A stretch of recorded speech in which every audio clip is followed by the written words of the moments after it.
Good afternoon, ladies and gentlemen. Namaskar, Vanakkam, Vandanam. Sir Andrew Bahundara. Fine. So this is again Saktivel. I am delighted to welcome today's resource person is Dr. Anbu Arumugham, one of the senior most faculty member of the Department of Political Science and Public Administration, and now she is working as a deputy staff member in the Department of Political Science and Public Administration in Presidency College. So, Madam, and we welcome on behalf of the department, the HOD, Dr. Balamurugan, the technical team, Narmada and Sivanesan. So, thanks for coming here, Madam, and all the way from Chennai to Chidambaram. So, the technical team is sitting in Annamalai University, Annamalai Nagar. So, we are connecting Anbu Arumugham, Madam, from Chennai. So, hope that the session will be very useful, very live, and without any interruption. So, before I request Madam, let me few words about the greatness and the good qualities of our resource person, Dr. Anbu Arumugham, and she's going to talk about human rights jurisprudence for women in India. So that is her topic.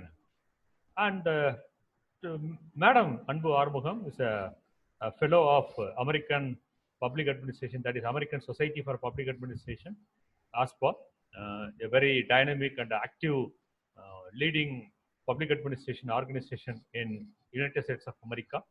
And recently, as a single lady, and she organized an international workshop by inviting more than 15, 20 international scholars from different parts of the country, especially US and European country, and some participants from African continent also. As a single organizer, along with Madam Vetrichelvi, she organized the program very nicely. And more than that, academician, she's a very brilliant orator, powerful writer and a speaker. Certainly, the session will be useful for all the participants. And as usual, 30 minutes are before the first session is going to wind up. We are going to conduct the first part of the session. And as usual, same login ID, password. You can re-enter. After the re-enter, within 2 minutes, again, we are going to resume the technical session. And it's going to be 10 or 15 minutes of presentation, second session by Madam. After that, she is ready to interact with you. And any of your questions you can raise. And there is a symbol, hand symbol is available. And you can also choose now. So now it's over time to Madam Anbu Arumugham. And she's going to talk about human rights jurisprudence in India for women, a very, very important, pertinent topic. Now it's time for Madam Anbu Arumugham. Please, Madam. Thank you, sir. Very good afternoon to all the participants. I hope you can all hear me very well. First and foremost, thank you, sir.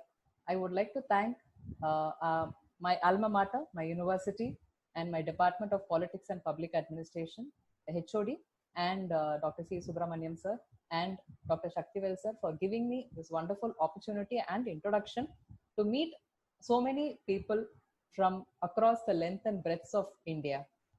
Which is the one thing which is very positive during these times. I hope you're all doing safe, and I hope you all continue to be safe.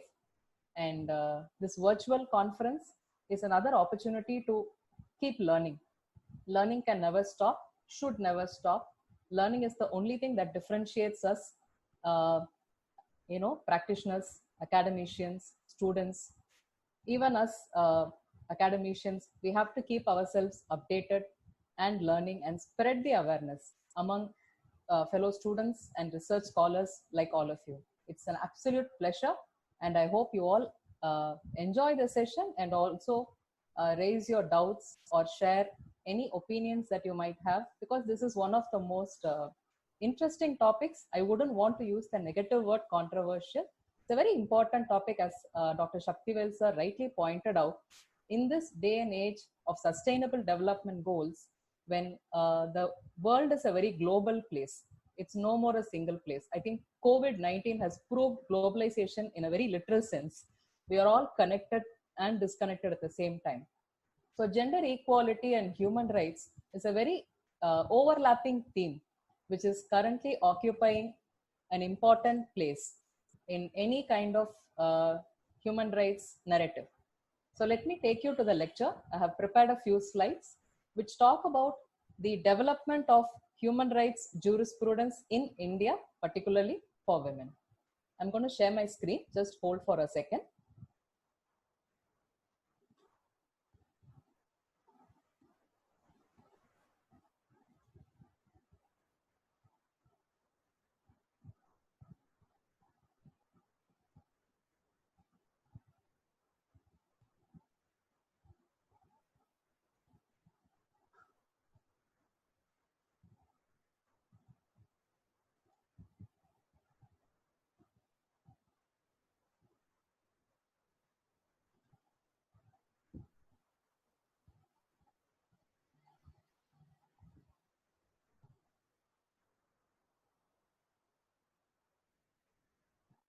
Just a few seconds, please. Bear with me. The PowerPoint is coming up.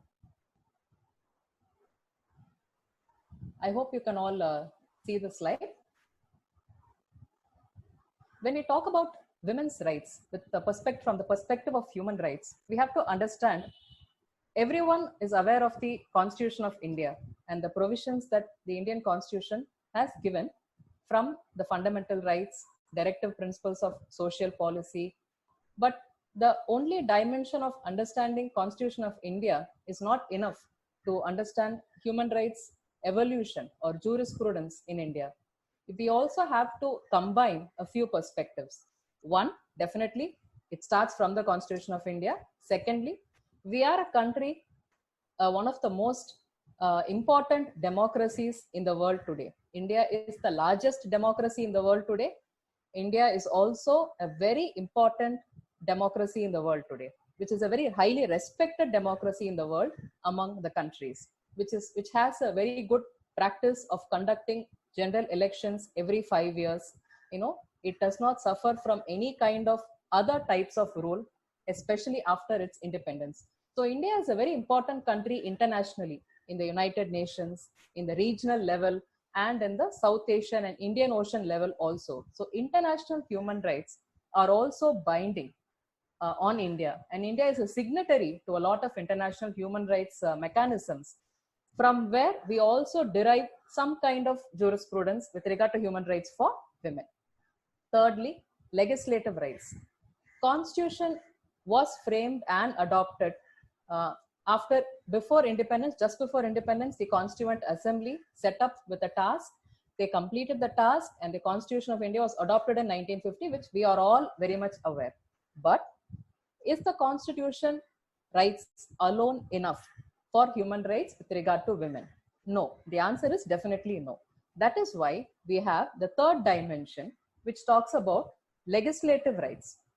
Frequently, the parliament of this country, which is one of the three organs of the country apart from the executive and the judiciary, is also responsible to frame laws according to the times, according to the needs, or also amend the existing laws or repeal some of the provisions based on the times and the situations which demand certain provisions. So the legislative rights is the third dimension. And the fourth dimension is the policy development. Policy development, the difference between all these three dimensions and policy development is very important. Policies, for example, the National Commission for Women is a policy initiative.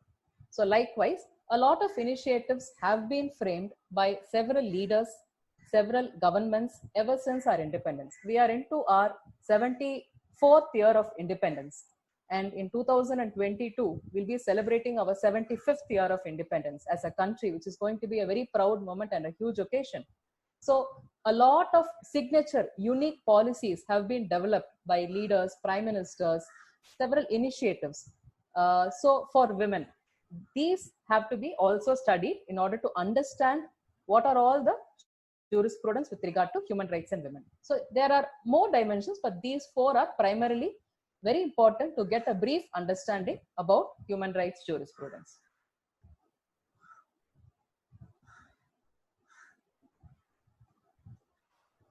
Now, if you see this picture, if you actually do not read anything below, can anyone understand what this picture symbolizes? It's a very interesting picture. I'm very proud of this picture. But I didn't plan to put it in the PowerPoint when I was actually sitting down to prepare the PowerPoint, but I came across some interesting women.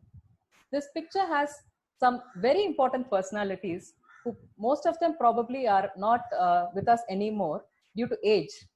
They are the 15 women who were part of the Constituent Assembly of India, which framed our constitution. So there were only 15 of them among the 299 members. There was no reservation for women.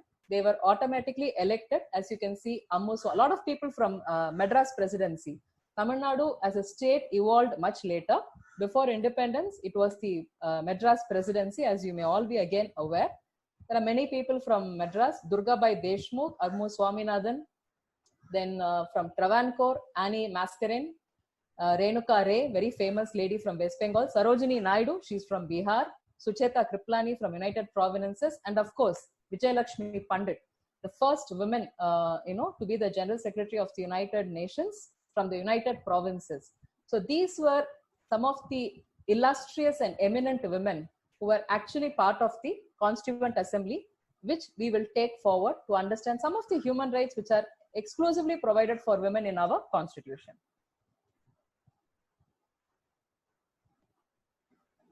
Before we get into the articles in the constitution, we should understand the process. Very briefly, the slide will explain to you how the Constituent Assembly took forward the process of framing the constitution, and lot of debates. Each and every provision that you see in the constitution today, which is like the Bible of this country, was debated over the period of 2 years. They didn't simply sit in the Constituent Assembly in the Darbar Hall today, which is called the Darbar Hall, the central hall of the parliament. I had the opportunity to visit that hall once way back in 2009, when Dr. L.K. Advani was also presenting his speech. We actually went through the central hall, magnificent place. It is in that hall that all the provisions that we have today in that small book, concise book, or in your mobile, which you can download, all these articles day in and day out were discussed, debated, and voted out. Amendments were pronounced, amendments were accepted, and that's how we have the constitution. And these 15 women were also part of that constitution, and some of the important provisions were also contributed by them. So what are the constitutional rights for women in our country? Exclusive provisions or inclusive provisions? Let's see now. Several provisions are there. Most importantly, the one thing that comes to our mind, equality before law. So anyone, any citizen in this country, any person is considered equal before the law. That is Article 14. Article 15 gets a bit more specific. Article 15 clause 1 specifies that the state, when we say state, we do not mean a particular state or union territory. We mean the country as a whole should not discriminate on gender. That is the first important thing that we should understand. Article 15 clause 3, section 3 says that special laws, special provisions can be made in favor of women. As you can scroll down, trafficking, human trafficking is another major issue. Article 39 deals with that provision, and Article 51, Article 47, and Article 46. So these are the major provisions in our constitution with regard to women specifically. Now I'm moving to this slide. She is Kamini Roy. This is a Google doodle. We are all aware of Google, how to use Google. This is a doodle which was given, Google brought it out on her 155th birth anniversary. She is the first woman graduate in India. That is why I found it appropriate to share it with all of you. Today, going to a college is very easy. Going to finish your education, finishing your higher education is available, is made available by the government. We have, if you want different types of education also, we all can go, we all have an option. Government is wanting us to join and study more, but it was not so easy. 1924 was when, this lady actually completed her graduation. So it's very interesting. It was not very easy like we have it right now. So these kind of people are really motivating, how these people came through the ranks and, framed the laws that we have today. Now, international rights, the second dimension that I was mentioning about, India, the jurisprudence of women has also traveled parallelly along with the constitution. India is one of the most important members in the international forum today. Not only today, ever since its independence. India was actually invited to be one of the 5 permanent members of the UN Security Council, which we are all aware. India declined politely because India was initiating the non-alignment agenda at that point of time. Otherwise, we would be sitting happily among the 5 people today. Universal Declaration of Human Rights, the UDHR. I'm sure you must have been attending plenty of classes during these few days. India is a signatory. India has ratified the UDHR. Some of the rights from UDHR are also specifically related to women. We will be seeing that in the next slide. Again, the Convention on the Political Rights of Women, ICCPR and ICESR, and the UN Convention on Complete Elimination of Discrimination Against Women, CEDAW. So these are some of the major conventions that India has signed and ratified. And here in this slide, you can see some of the major provisions relating to women in these international conventions. The UDHR Article 16 talks about men and women of full age without any limitation due to race, nationality, or religion have individual rights. If you see the International Covenant on Economic and Social and Cultural Rights, 1966, Article 7 obligates the states, within quotes, recognize the right of everyone to the enjoyment of just conditions of work, in particular remuneration, safe and healthy conditions, etc. These are some of the major provisions provided by these international conventions, which address certain specific needs based on gender. Another interesting personality, Cornelia Sorabji, the first advocate of India, you may say. So again, look at the year. So that's what is motivating for us. Women have come a long way in this country, but the travel has not been as easy as we are all having it. So they are definitely a motivation. Coming to the third dimension and the most important dimension, which has developed over all these years, legislative rights. What has the parliament, which is the most important organ apart from the judiciary, which is the supreme authority on the constitution, the executive, which implement the policies, the rights, and the conventions. So what is the legislature doing? They have done a lot of things. Now, the legislative rights have traveled over a period of time. If you see, for the example, the crimes which are directed specifically against women are categorized and studied as crime against women by the government of India. They are broadly classified into 2 categories. One, Indian Penal Code, and special laws. Special laws which have been made for certain special needs which may not be coverable, which may not be cognizable under the Indian Penal Code. Now, Indian Penal Code talks about rape, kidnapping and abduction for different purposes, homicide, molestation, sexual harassment, etc. Now, the second category crimes are identified under special laws, and the Supreme Court has given a lot of guidelines and lot of case laws over a period of time. One of the most important guidelines that the Apex Court has given us was in the case of Vishaka versus state of Rajasthan. And that's how the sexual harassment of women in working place, the guidelines famously known as Vishaka guidelines, were provided by the Supreme Court. This particular slide gives you an idea of some of the important legislation rights that have provided for women. This jurisprudence travels, if you see the slide, from 1948 till now. The Employees State Insurance Act, all these acts, the Special Marriage Act, the Hindu Succession Act, property rights, maternity benefits, Sati, the most important social evils elimination, child marriage, dowry prohibition act, all these provisions have to be done methodically, and there is a procedure. That is why they are called as legislative rights. The parliament sits together. This is the job of the legislative, the representatives that we send to the parliament in the Rajya Sabha and the Lok Sabha. Very methodically, very democratically, the legislature has acted upon in the last 72 years in framing special laws for addressing the human rights jurisprudence for women. Another very interesting personality, a woman personality, Anandibai Gopal Rao Joshi, famously known as Anandi Joshi. She was the first physician or a doctor, a general physician, sometimes we call them as, and she is one of the first women to complete her medical degree.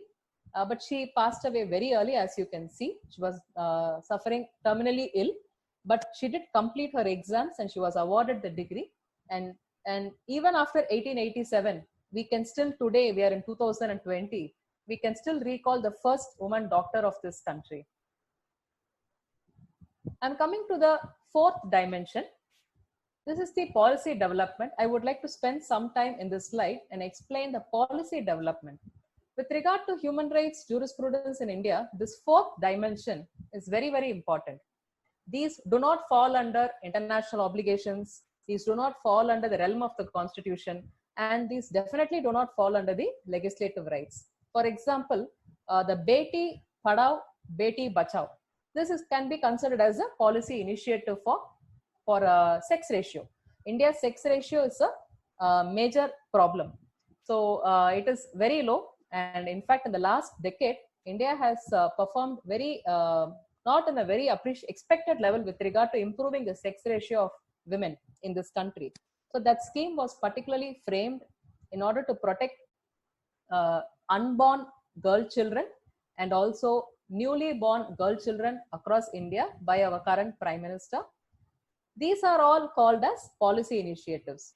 Another very good example for policy development can be the midday meal scheme, which is known as the school feeding program or the nutritious meal program. There are several names. Internationally, they are called as school feeding programs. This was a policy initiative started in our state, in Tamil Nadu.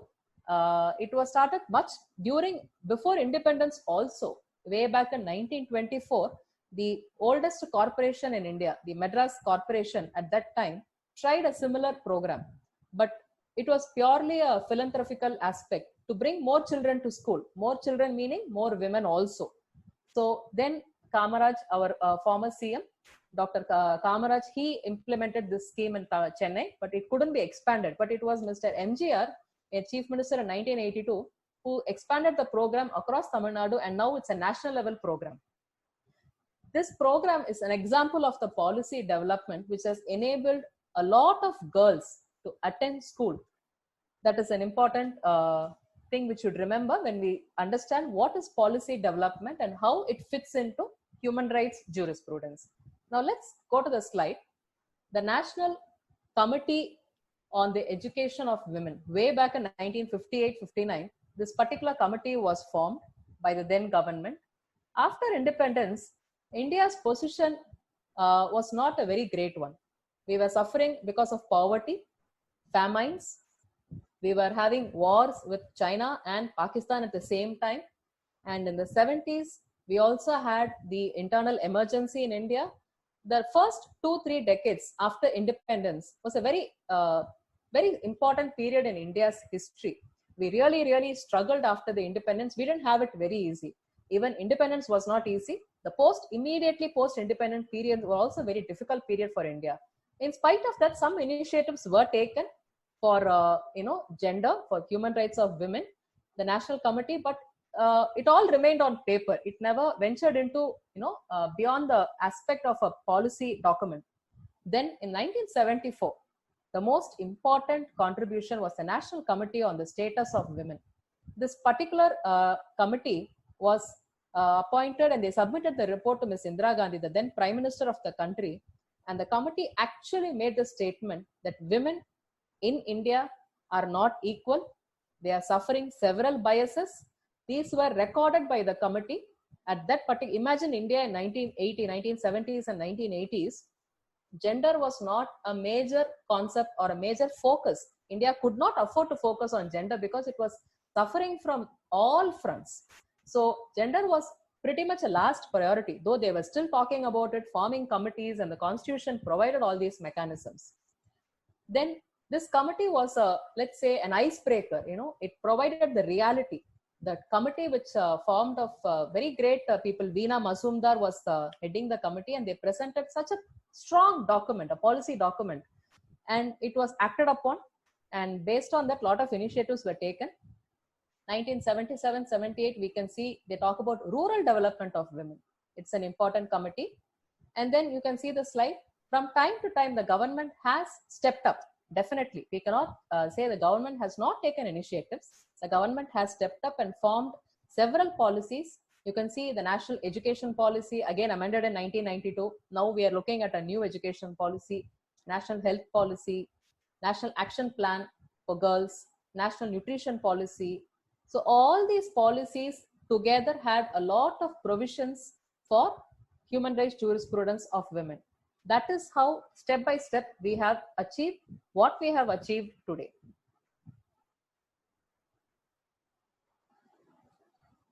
The most important policy development that we have is the National Commission for Women. Today it's called as NCW.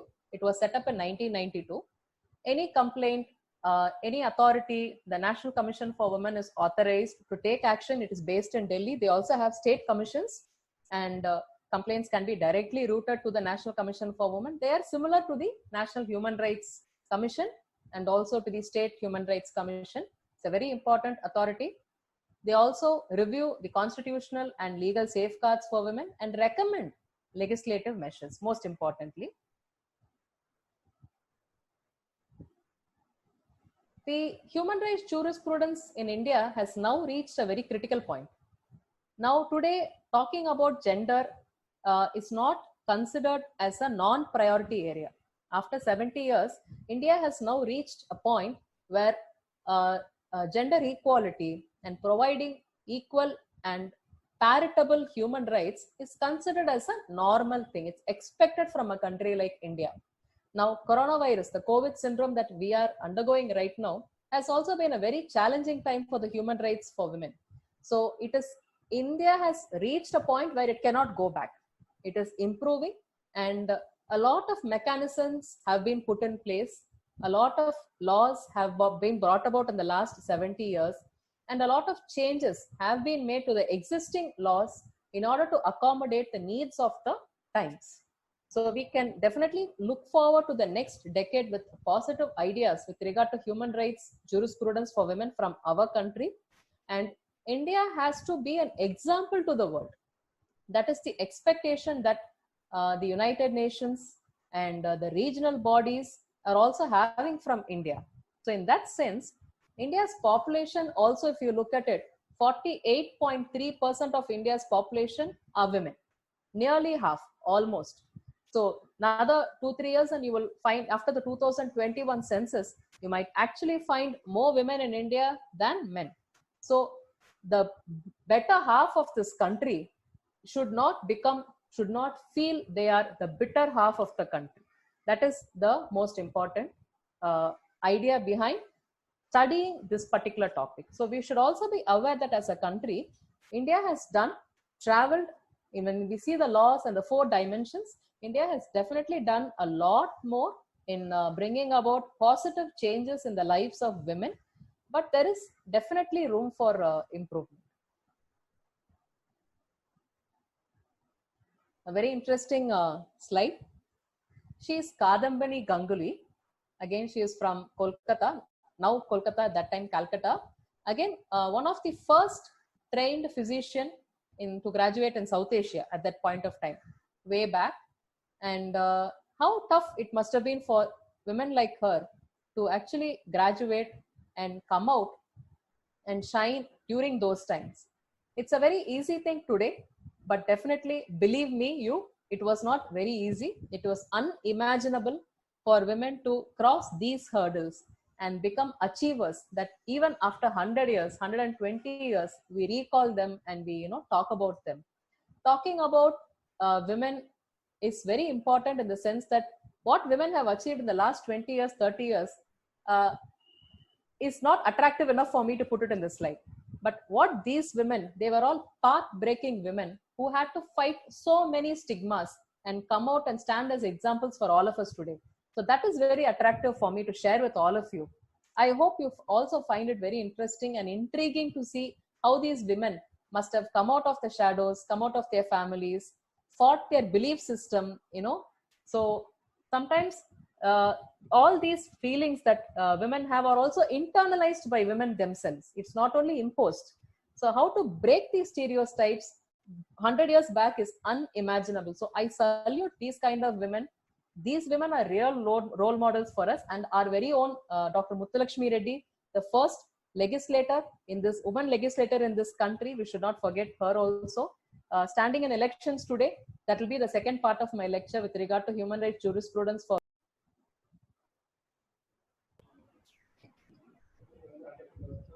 Madam, slide ready, madam? Yes, sir. Okay, madam. Now it's time for Dr. Anbu, madam. You can continue your second session, and the second will go up to 10 to 15 minutes. After that, there's going to be an interactive session. As usual, you can raise your hands, and we will allow each and everyone one by one. Now it's time for Anbu, madam, please. Thank you, sir. Thank you so much. I hope you can see the slide. This is where we stopped before the break. I hope you have refreshed yourselves. And we are almost towards the end of the presentation right now. I'm just going to take a few minutes to give my closing remarks. Now, India is expected to become the most populous country in the world by 2050. We're already in 2020. In another 30 years, India is expected to be the most populous country in the world. Now, with this kind of population, the rights, the laws, and the provisions for women is very, very important because they form nearly half the percentage of the population. They may eventually outgrow the other gender in the coming years. This is as per the research by United Nations and several reputed demographical organizations who predict the same. In this scenario, these kind of research understandings, a research platform is very essential to understand where we are, where we were, the past, the present. The struggles are very important to understand where we need to be in the coming decade. That is my utmost and humble request to all you research scholars who are tuned in today to the lecture, the practitioners. There may be several academicians who are attending this lecture. There may be several research scholars pursuing active research right now. To all of you, this is a very interesting area for research also. If you're pursuing a research or trying for funding and attempting to give out a good proposal, gender, human rights, jurisprudence is a very, very important research agenda that is being promoted by several international government organizations and international organizations. A good understanding of gender laws and gender provisions in India, human rights jurisprudence in India will enable you, will open a lot of opportunities career-wise also and academically also. Not necessarily that one particular set of people have to do research about this. We are not activists. Please remember, this is one important area to study in public administration, and it is an overlapping area. It covers a lot of subjects, and the interlinkages are very highly promoted today, especially after the start of Millennium Development Goals. Today, we are in a stage of sustainable development goals. The interlinkages, study of gender equality, study of human rights jurisprudence is highly sought after theme today. So I would encourage all of you to read more, to refer more, and try to learn more about this topic for those interested, and to bring small elements in your research if possible, in your day-to-day classrooms if possible, if you're addressing students. That is how we bring about change. That is how we bring about a proper understanding. So from us starts the change. So we have to be carriers of change, and we have to be carriers of awareness. So as learned people and those who are aspiring to learn more, this is my humble request today. I hope this lecture was useful for all of you, and we can now open the session for questions and discussions and sharing of opinions. I thank you all for your time, and thank you. Thank you very much. Thank you, Professor Anbu Arumugam, Madam, for your wonderful lecture and sharing your precious time with us. So I hope the participants might have enjoyed the lecture and have got some insights or inputs from her lecture. So now the session is open for discussion, and those participants who wish to raise questions, who wish to get clarification from the resource persons can send the sign, hand sign, so that we can allow them.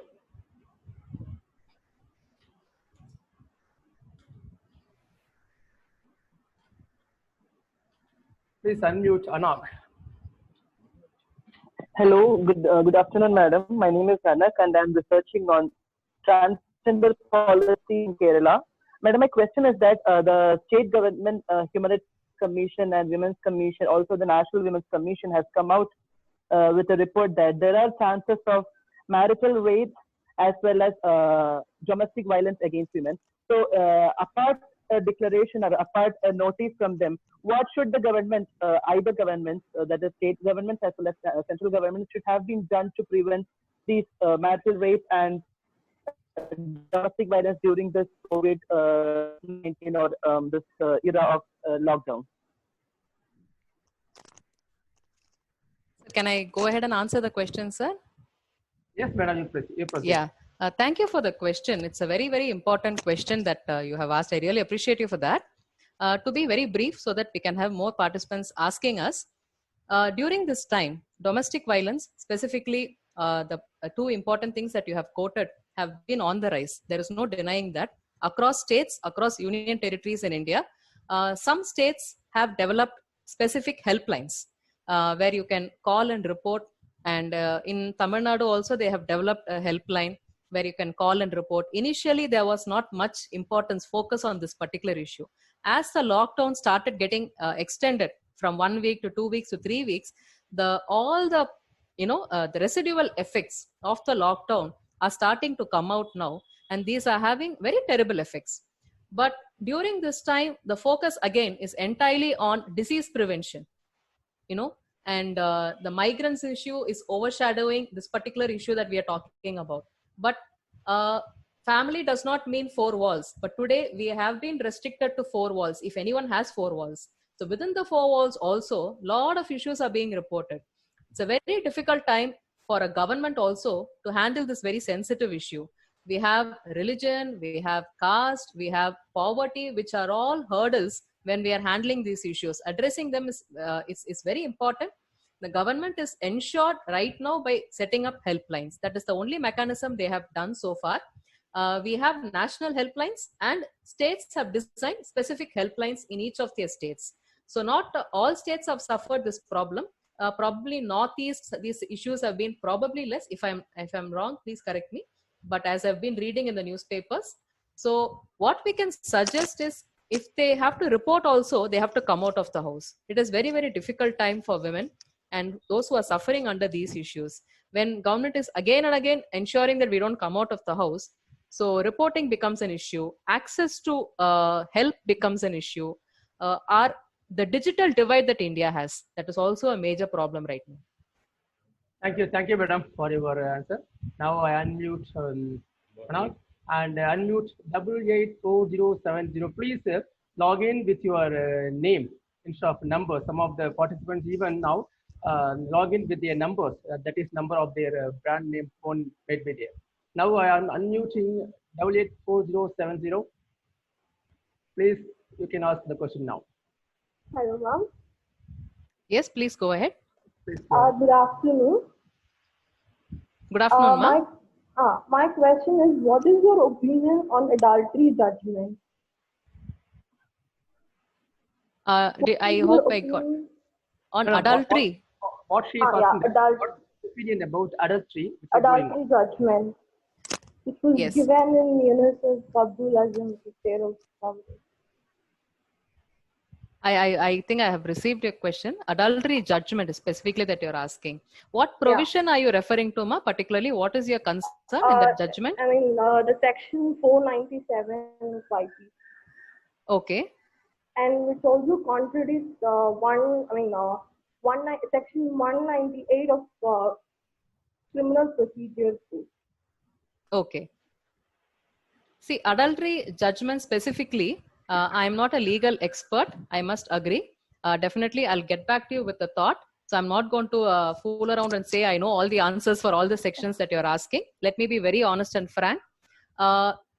In general, with regard to adultery, the judgment has been one of the most studied judgments. It has also been raised in the media also. It is an evolving platform. Let me just say again, I'm being very non-committal. It is an evolving issue.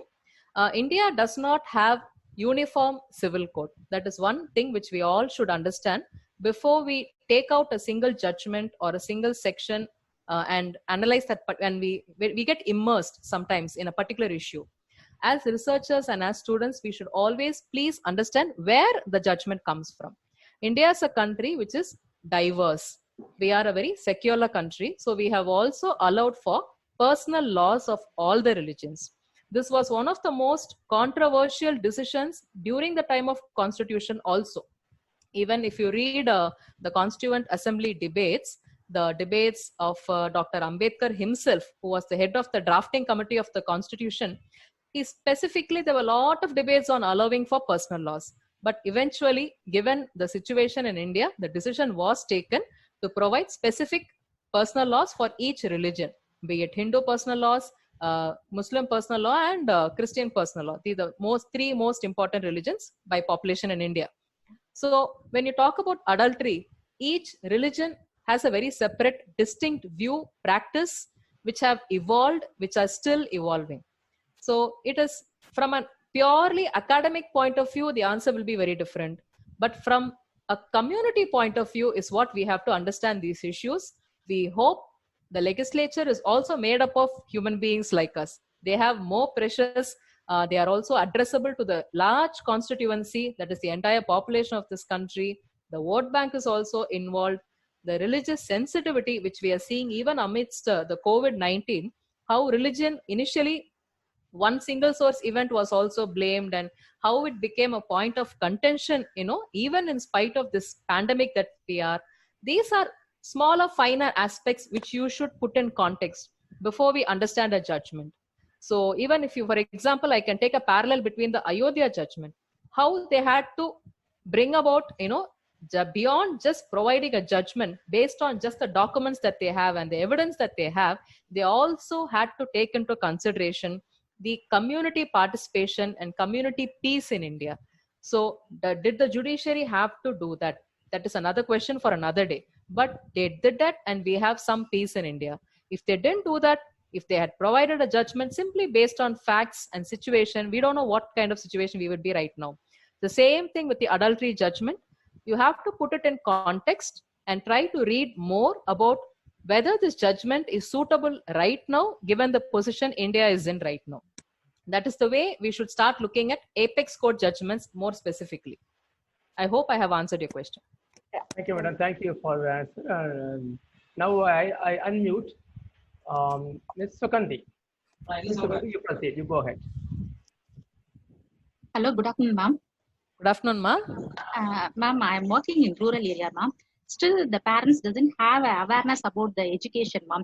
How to create awareness to right for education, ma'am? Ma'am, which area are you working in, ma'am? If you don't mind me asking you. In Chennai, ma'am. Which Chennai, area, Madananguppam. Madananguppam. Madananguppam. That is classified rural area, ma'am? Yes, ma'am. Okay. And your specific area of work, ma'am? I'm working as an assistant professor in college, ma'am. Okay, okay. And how are you dealing with the rural population there? What is your specialization? No, ma'am. I'm working as an assistant professor, ma'am. Okay, the parents doesn't have a proper knowledge about the education, ma'am. So they didn't allow the students to study, ma'am. In the first year itself, they got married, ma'am. Okay. Thank you for your question, Ma. I asked you some details to understand which particular group you are addressing to, whether it is school children or college children. What you're saying, yes, Ma. Thank you. Thank you, Sugandhi. The problem is, the question raised by Sugandhi, ma'am, is very, very important for the entire audience. I would like to share. India has achieved gender parity in only primary education, tertiary education, and secondary education.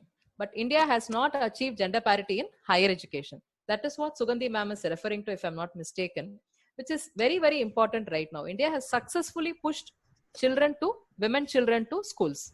But when it comes to college, when it comes to higher education, India is not doing very well with regard to parameters provided by the Sustainable Development Goals also. But even nationally, even as an aspiring nation, whether India has satisfied this particular point, no. Definitely there is a lot of scope for work. One suggestion personally from my side as teachers, as you yourself are a teacher, is to create awareness in our area. We cannot, this is my personal opinion.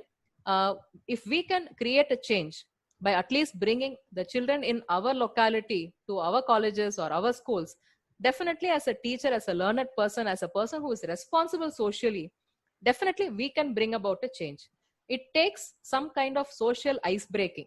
Before we have to give some incentives. Even during coronavirus right now, what we can see is a lot of teachers are helping out students in their own small areas. We don't see much on TV. Some examples we can see on TV.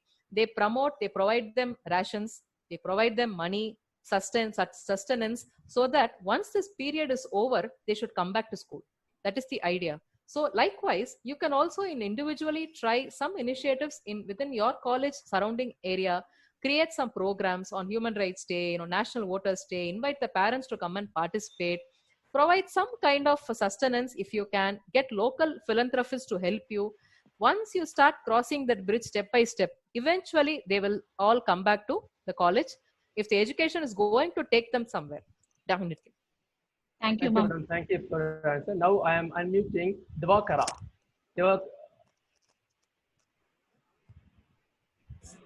Divakara, you proceed.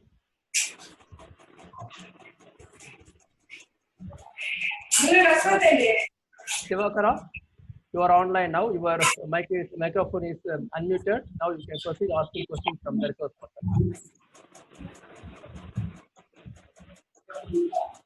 Okay, I am meeting him. If there is no response from him, now I unmute Abhishek. Abhishek, you proceed. Yes, sir. Good afternoon, ma'am. Good afternoon, Abhishek. Yeah, ma'am. Thank you for a very informative session by pictorially representing the women's photos that who are succeeding in their life very efficiently. Now I'm asking one question, ma'am. Is there any anti-abortion laws against to protect the women's child? Protect the women's child, you mean, Abhishek? Yes, I couldn't hear you properly. Ma'am, is there any anti-abortion law to protect the girl child, ma'am? Yes, we have. So we have the diagnostic law, the postnatal and prenatal law, which has been already framed. It's been 3-4 years now, that prevents detection, even through scans. If you're detecting the sex of the child, whether it is a boy or a girl, that is a crime under the law right now. There is a separate law for that. And after the birth of the child, we have the female feticide is a crime today in India. But it is prevalent. Let me also make it very clear. It is also prevalent. Some percentage of female infanticide we still have. Female feticide we still have, in spite of the prenatal diagnostics law. It is very highly prevalent. The technological updates, the technological upgrades have actually given very easy mechanisms for female feticide. India suffered from one of the social evils very famously known as female infanticide. What is the difference between infanticide and feticide? Feticide is when the fetus is inside the mother's womb, making a choice to abort. Abortion is a single word. It could be forced, it could be by choice, it could be by uninformed choice or informed choice. So when we say abortion, if you can all recall the incident in Ireland, a person from a lady from Karnataka, Bangalore, a young woman, she couldn't abort her child and she had some complications. But Ireland does not allow abortion. It's a crime in Ireland to abort. Okay. So it's a Protestant country, please remember. It's very interesting how we compare only India. We are so obsessed about India. We forget to compare what's happening around us. Many countries in the world do not allow abortion unless and until it is so, even for medical conditions. I'm not saying the choice of abortion. If let's say the woman suffers from some kind of a medical issue and she might have to terminate the fetus, that is not allowed because of religious beliefs. State versus religion is not separated in many countries. It is in our country, you know, but we are complaining about that in many forums, but that is for later. Many international countries, which we call developed countries, do not have abortion laws. They don't want abortion laws because the religion does not permit abortion. But India, we legally permit abortion. We have a classified law. But what has happened, what has creeped in the system right now is the urban population in India are the ones who are statistically getting more into sex selective abortions. That is a sad state, but government is working. But the laws are there, but implementation of the laws can be tweaked a little bit so that we ensure that women don't go unborn.